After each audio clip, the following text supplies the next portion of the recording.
فلسطینی مزاحمتی تنظیم حماس نے 3 اسرائیلی قیدیوں کو رہا کر دیا۔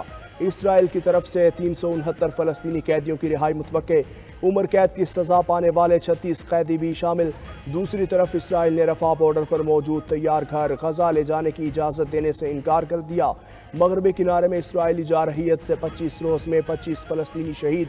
چند ہفتوں میں مغربی مقبوضہ کنارے سے 380 فلسطینی گرفتار کیے گئے۔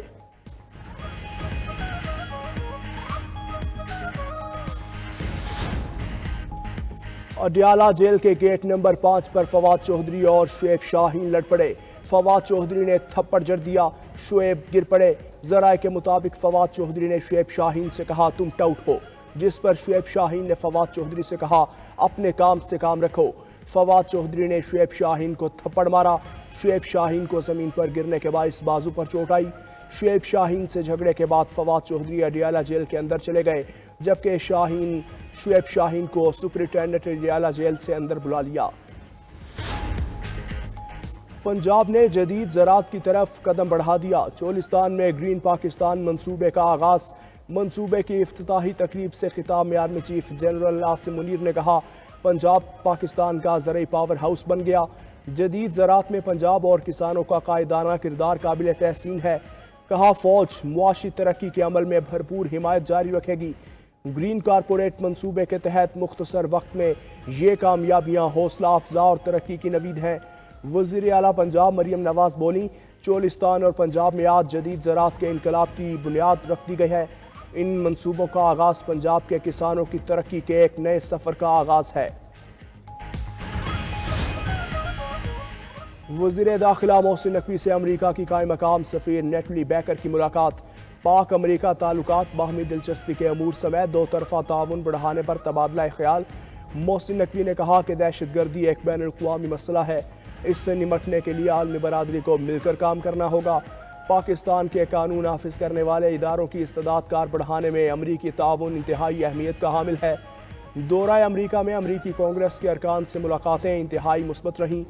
دہشت گردی کے خلاف مشترکہ لاہ عمل ترتیب دینے اور دو طرفہ تعلقات کو مزید آگے بڑھانے پر تفصیلی بات چیت ہوئی۔ امید ہے صدر ڈونلڈ ٹرمپ کے دور میں پاک امریکہ تعلقات کو نئی تقویت ملی ہے۔ حکومت نے پرانا فارمولہ رد کر کے IMF کی بات مان لی۔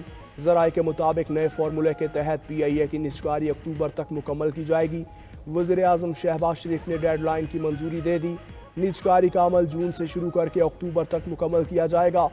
بولی حاصل کرنے کی نئی تاریخ کا اعلان جولائی میں کیا جائے گا۔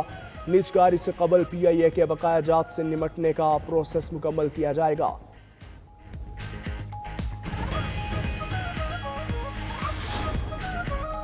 غیر رجسٹرڈ گاڑی شو روم سے نہیں نکلے گی، غیر رجسٹرڈ گاڑی نظر آئی تو گرفتاری ہوگی، سندھ حکومت نے واضح کر دیا۔ سینئر وزیر شرجیل میمن کہتے ہیں گاڑیوں کی فٹنس بھی لازمی ہوگی، تمام شہریوں کو گاڑیوں کی فٹنس پر نظر رکھنی چاہیے، کوئی بھی بغیر ڈرائیونگ لائسنس گاڑی نہیں چلا سکتا۔ اقدامات کو یقینی بنانے کے لیے گاڑیوں کی فٹنس پر تمام ٹرانسپورٹر تنظیموں سے ملاقات ہوئی۔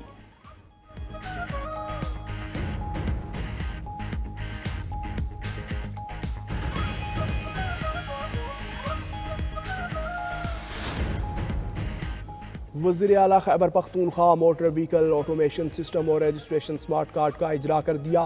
علی امین گنڈاپور کا کہنا تھا کہ ڈیجیٹائزیشن سے سرکاری امور پر شفافیت یقینی ہوگی، اپنے وسائل کا دانشمندانہ استعمال کر کے آمدن کو بڑھانا ہے۔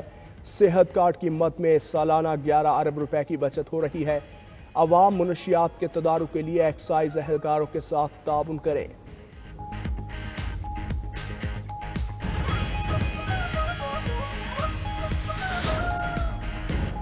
مخالفین مریم نواز پر تنقید کے بجائے اپنے مسائل پر توجہ دیں۔ صوبائی وزیر اطلاعات اسما بخاری کہتی ہیں خیبر پختونخوا اور سندھ حکومت کا وزیر اعلیٰ پنجاب کے اقدامات کو فالو کرنا اچھا ہے۔ مریم نواز کی وجہ سے باقی صوبوں کے لوگوں کو ریلیف ملنا خوش آئند ہوگا۔ پنجاب کو حقیقی معنوں میں فوڈ باسکٹ صوبہ بنانے پر تیزی سے کام جاری۔ پنجاب میں زراعت، صنعت اور انفراسٹرکچر کا دور عروج پر ہے۔ پہلی مرتبہ کسانوں کے لیے تاریخی 400 ارب کا کسان کارڈ پروگرام شروع کیا۔ بانی PTI کہہ چکے کسی ڈیل کے تحت باہر نہیں آئیں گے۔ رہنما پی ٹی آئی سلمان اکرم راجہ کہتے ہیں بانی بنی گالا جیسے آفر مسترد کر چکے، وہ آئین اور قانون کی سربلندی کے لیے جیل میں ہیں۔ بیک ڈور رابطوں کا علم نہیں، اپوزیشن جماعتوں کا الائنس خوشائند ہے، پوری قوم بھی ایسا ہی چاہتی ہے۔ دوسری جانب اے ٹی سی لاہور میں 5 اکتوبر کو احتجاج سے متعلق کیسز کی سماعت، علیمہ خان اور عظمہ خان اور سلمان اکرم راجہ کی عبوری ضمانت میں 12 اپریل تک توسیع کر دی گئی۔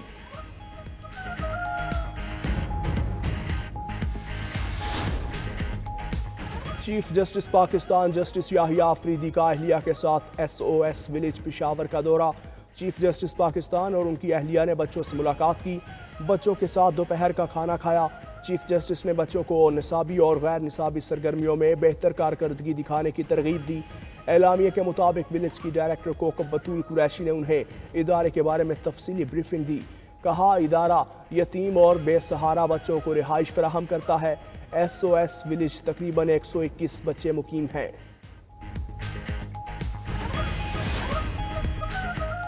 امریکی صدر ڈونلڈ ٹرمپ نے ڈونلڈ لو کی جگہ بھارتی نژاد اسکالر ایس پال کپور کو جنوبی اور وسطی ایشیا کے لیے معاون وزیر خارجہ نامزد کر دیا۔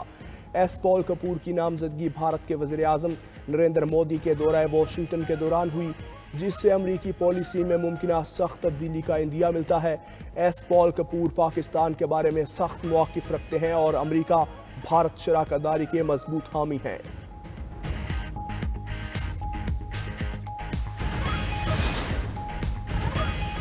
اسلام آباد میں پی ایف یو جے کا پیکا ترمیمی ایکٹ کے خلاف احتجاج، صدر international federation of journalist Dominique Pradalie, صدر P F U J Rana Azeem اور دیگر کی شرکت۔ ریلی رکاوٹیں عبور کر کے ڈی چوک پہنچی اور علامتی دھرنا دیا۔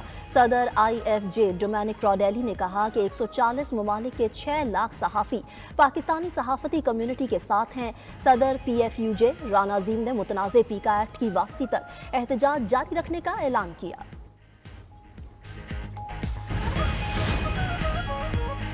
امریکہ نے یورپ کو آزادی اظہار رائے پر لیکچر دے دیا۔ امریکی صدر ڈونلڈ ٹرمپ کہتے ہیں یورپ آزادی اظہار رائے کا حق کھو رہا ہے، یورپ میں بہت سے جرائم ہیں۔ دوسری طرف میونخ کانفرنس میں الزامات کی بوچھاڑ کرتے ہوئے نائب صدر جے ڈی وینس بولے یورپ کو روس اور چین سے نہیں اندر سے خطرہ ہے۔ یورپی سیاستدان آزادی اظہار رائے کو دبا رہے ہیں، مخالفین کو جیلوں میں ڈالا جا رہا ہے۔ ووٹرز کی آواز دبانے والی جمہوریتیں ختم ہو جاتی ہیں، عوام کی آواز اہمیت رکھتی ہے، فائر وال کے لیے کوئی جگہ نہیں ہے۔ رومانیہ کی عدالت نے روسی مداخلت کا الزام لگا کر صدارتی انتخابات منسوخ کیے۔ ووٹرز کی طاقت سے خوفزدہ ہیں تو امریکہ آپ کے لیے کچھ نہیں کر سکتا۔ یوکرینی صدر نے جنگ بندی کے لیے امریکہ سے مدد مانگ لی۔ یوکرینی صدر زیلنسکی کی امریکی نائب صدر جے ڈی وینس سے ملاقات، جنگ بندی سے متعلق امور پر بات چیت ہوئی۔ جے ڈی وینس کا کہنا ہے کہ روس اور یوکرین کے درمیان پائیدار امن چاہتے ہیں۔ یوکرینی صدر نے کہا کہ امریکہ کو پیوٹن کو روکنے کے لیے منصوبہ تیار کرنا ہوگا۔ دعویٰ کیا کہ روسی صدر اگلے سال نیٹو سے جنگ کی تیاریاں کر رہا ہے۔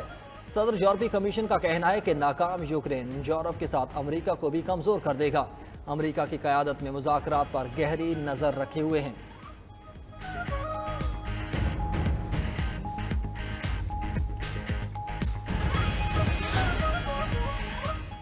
روس یوکرین جنگ پر بات چیت کے مثبت اثرات، عالمی مارکیٹ میں خام تیل سستا ہو گیا۔ امریکی خام تیل 58 سینٹ کمی سے $70.72 فی بیرل ہو گیا۔ برطانوی برانڈ کی فی بیرل قیمت میں بھی 28 سینٹ کی کمی ریکارڈ۔ عالمی مارکیٹس میں سونے، چاندی، کاپر، پلیٹینم اور پلیڈیم کے ریٹ بھی گر گئے۔ سونے کی فی اونس قیمت $49 کمی سے $2,896 ہو گئی۔ امریکی اسٹاک مارکیٹ میں مندی کا رجحان، بڑی کمپنیوں کے حصص کی قیمتیں گر گئیں۔